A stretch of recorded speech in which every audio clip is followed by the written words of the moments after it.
So it is officially March, so I am taking the ban of college basketball talk off. And You have to We at are this point. officially now allowed to talk about college basketball again. So As they say. let's do it. Kyle, this is January, you. You got it. February, Take it over. Izzo. Yeah, right? I can do that. I think I have a sheet somewhere. Hold All on. right, so Kyle is all on you, buddy. I don't talk about. No, I'm just kidding. All right, so I did want to. We'll start with Michigan State. They had a very good weekend. Basically, I just want to break down where they're at right now. They're 20-9 overall.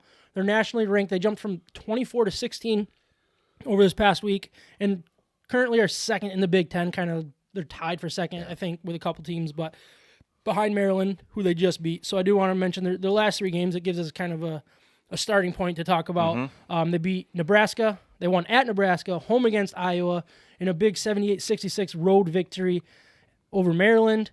I think really let's just kind of focus. The Iowa win is good. That's a very good win. Nebraska not so much. But really, I mean, you're beating Iowa and Maryland back to back. You are soaring high. Kyle, I mean, how are you feeling about your Spartans right now? I feel good right now. I do. I don't think there would be, as a Spartan fan, I don't think there. I mean, sure, we could have stayed number one the whole season, you know, right. and, I get that, but yeah, with how the last week, 2 weeks has gone, it feels good right now. I think this is the time to play good basketball. Yeah.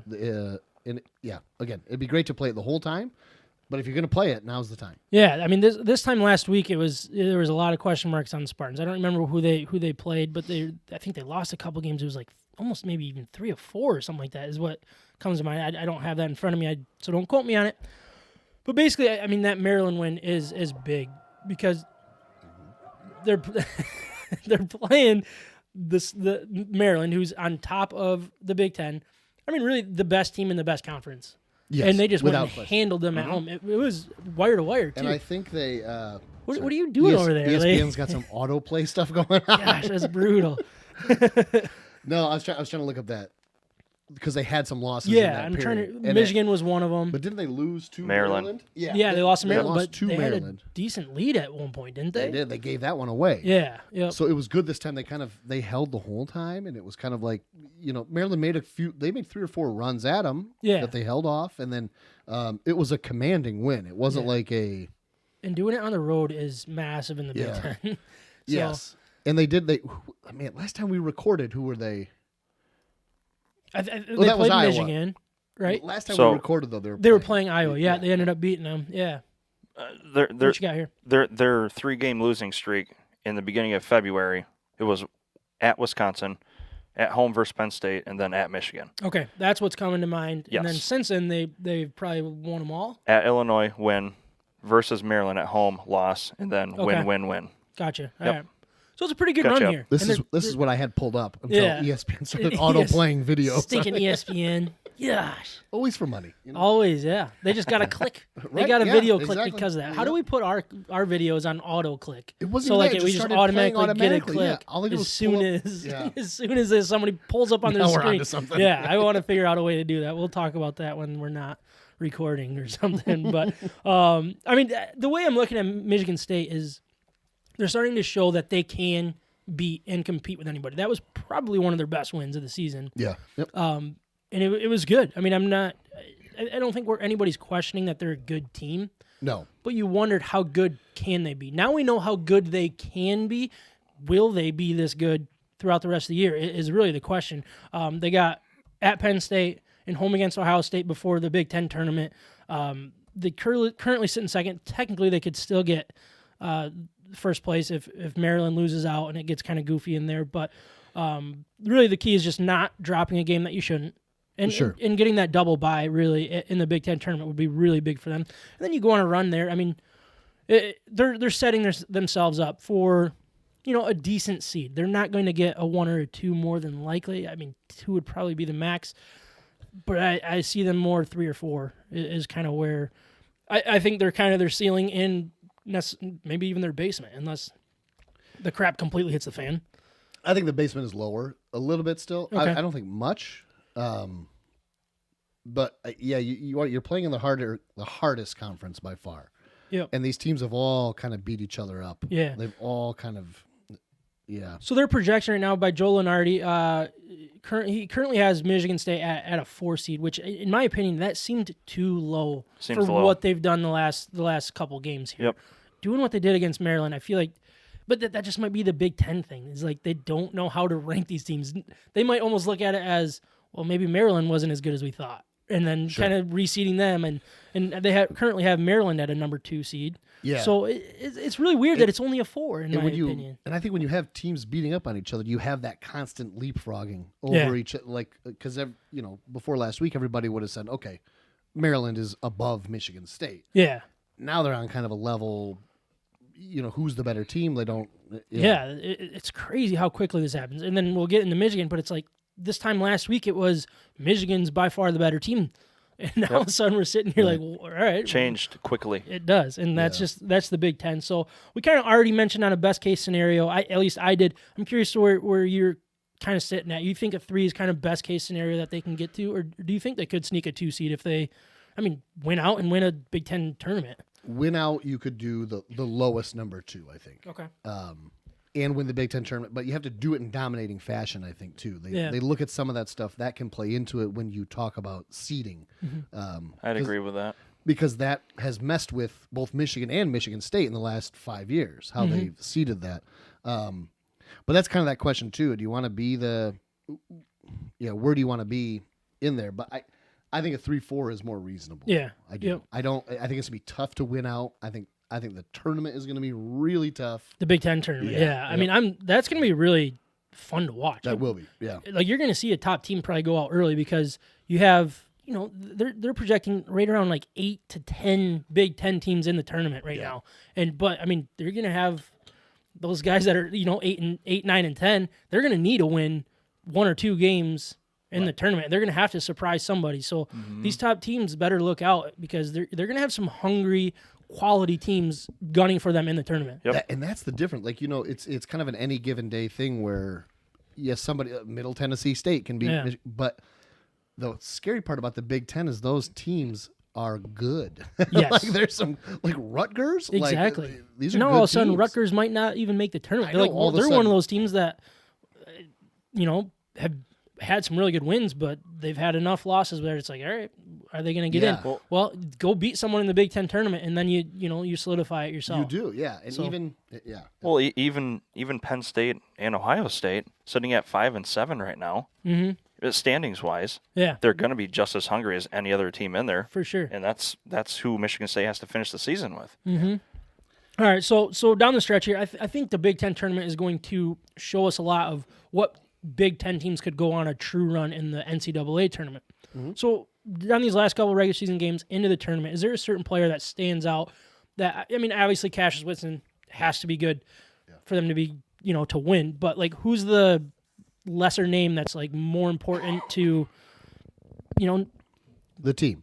Yeah. help the team to help the team go on a Push 'em legitimate forward. run. Yeah, I think the easy answer here, Cassius Winston, the number 2 would be Xavier Tillman. Okay. But Aaron Henry is the guy. When he plays well, when he scores 10 or more points, or when he has a better game, I just think that's when you really get into. They don't lose games when he does that. Yeah. And he has also not played up to potential a lot of the time, or maybe not potential because I know he's young and he's not a real household name, but he shows signs of being a great player, and then all of a sudden he's not, Yeah, for sure. and that's a problem. He's been one of those guys that's just like, what is going on? It's so confusing yeah. because one day he's really good and then it helps a ton, but then Yeah. when he's off, man, Well, and if you you look can't at even put him out on the floor. no, you can't. He's not doing anything good. No, and that he played. It's not all his fault, and he's a great basketball player, but he was pretty big in helping Michigan State lose those early games in February. So I knew that he didn't have that great of a game against Maryland. So I'm looking at what he did. He had only 9 points, 4 rebounds, and 3 assists. And they still had that dominating victory. So I'm not saying you're wrong, obviously. I'm just like, they found somebody that was filling in for that role that he was missing out on in a big game. So that's the thing you got to think about, though. If you have a Tillman, you have a Winston. If adding to that those two, adding to that, you need to add 2 more 10-5-5 Yeah. or 10-4-4 type players. The problem is when he doesn't do anything. Like you were just saying, like it was like he shouldn't be on the floor. Yeah. You know. Yep. I think he can be a major contributor. Yeah. The one that came to mind for me was Rocket Watts. I think he's kind of come on in the second half of the season. He's becoming a true scorer. Yeah. For Michigan State, I think he's a key. He's one of those guys that, if Tillman has an off night, he could fill in that role and get those points for Michigan State. So it'll be interesting. Good for them. I'm glad that they're starting to get better. I hope you have 2 teams facing off at some point late in the tournament. It'd be very cool. So That'd be really cool. we will jump down to Michigan, who had pretty much an opposite week of Michigan State. Currently, they dropped. So their national ranking, they dropped from 19 to 25, and their Big Ten ranking is 8th right now. So you look at the last 3 games, they had a good win against Purdue, and that was kind of the ceiling. That's what everybody was talking about. This team is like, hey, they're figuring out their defense is solid. They're getting scoring. I mean, Xavier Simpson was having a couple of his best games of his career, points-wise. And all of a sudden, you go and you lose home against Wisconsin and then at Ohio State. So you lost 81-74 to Wisconsin, 77-63 to Ohio State. Like, they were never truly in position to win those games.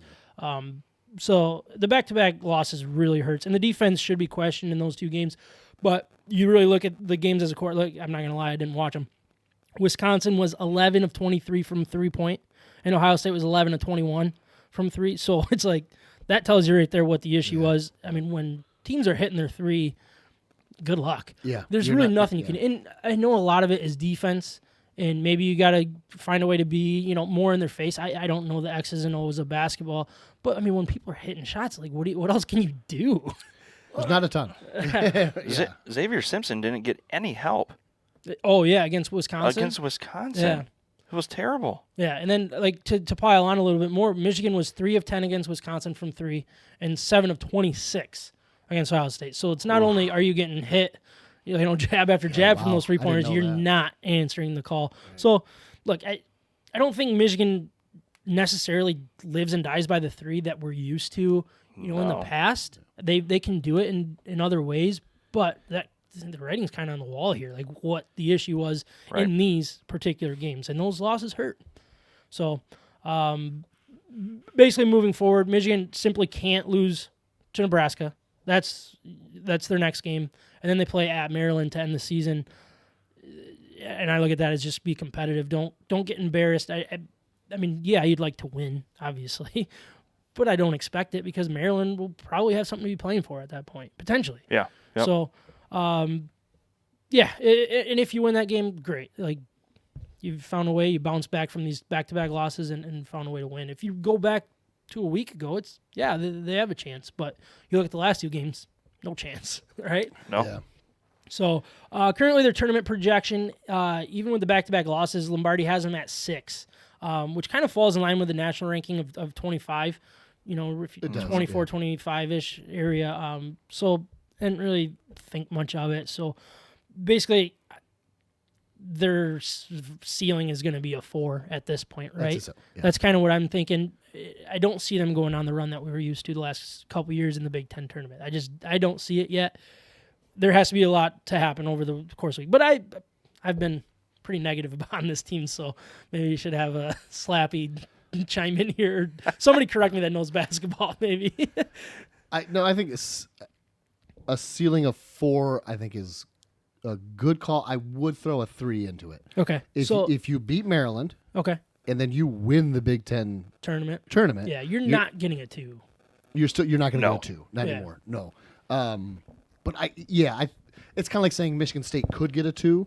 Like, of course, okay, they could. They win everything else, and But I think a 4 is a good number.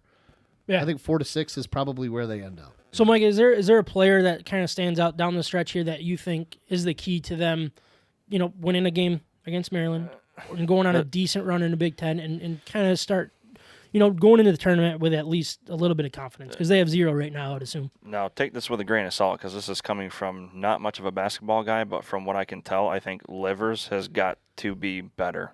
Okay. He has to be better. Scoring-wise, Scoring, right? absolutely. Xavier Simpson cannot carry this team. He has clearly tried. Mm-hmm. With 32 points against Wisconsin Yeah. was not even close to being enough. Yeah. So Livers has got to step up in that game. Livers only put up 9 points. Yeah. That's That's just bad. unacceptable. And then the name that came to mind for me was John Teske. Against Wisconsin, he had 7 points and only 2 rebounds. Against Ohio State, he had 8 points and 1 rebound. Why is your center only getting 3 rebounds in the last 2 games? That seems It's lazy. very odd. Is it lazy? Is he being lazy? I don't know. It just seems lazy. The stats look lazy. And it's yeah. weird because, like, I mean, Juwan Howard should be coming in and, like, working with a guy like that, right? Like, making this guy better. And we've seen spikes of it, but the consistency is not there with him. And I feel like it's important. Like, I mean, rebounds aren't that important when push comes to shove. You're getting 6 to 7 a game, and that's good. I mean, I mean, rebounds are kind of one of those stats that, I mean, defensive, offensive rebounds, which ones are more valuable? I don't know. It doesn't matter Right, to me. yeah. But I don't know. That's the one that came to mind. Jeff Jackson Simpson and Isaiah Livers Yeah. are the more important players. But I mean, Michigan needs Teske to kind of be that secondary scoring or second or third scorer. If and when Xavier Simpson gets in foul trouble, you got to find a way to score the ball. Yeah. Or Livers at this point, like you don't have enough scoring right now. I think the same could be said for Wagner too. Yeah, he's been disappointing. He's been disappointing. I think he's still trying to come into his own somehow, some way. But he's young. Yes, he's young. He can be good, but it just the timing's so bad right now. And I think that's to your point. That's kind of like, okay, you got a new coach, you got a young, not all young, but you have a new system. There's some good players in the works. Yeah. It's gonna be- And really, this is kind of what we put it expected all this year. together this year is Yeah. tough. That's Yeah. exactly. Yeah. We've seen the highs, we've seen the lows, and it's just kind of Yeah. how's it going to end? No one knows. Right. And I just rhymed there.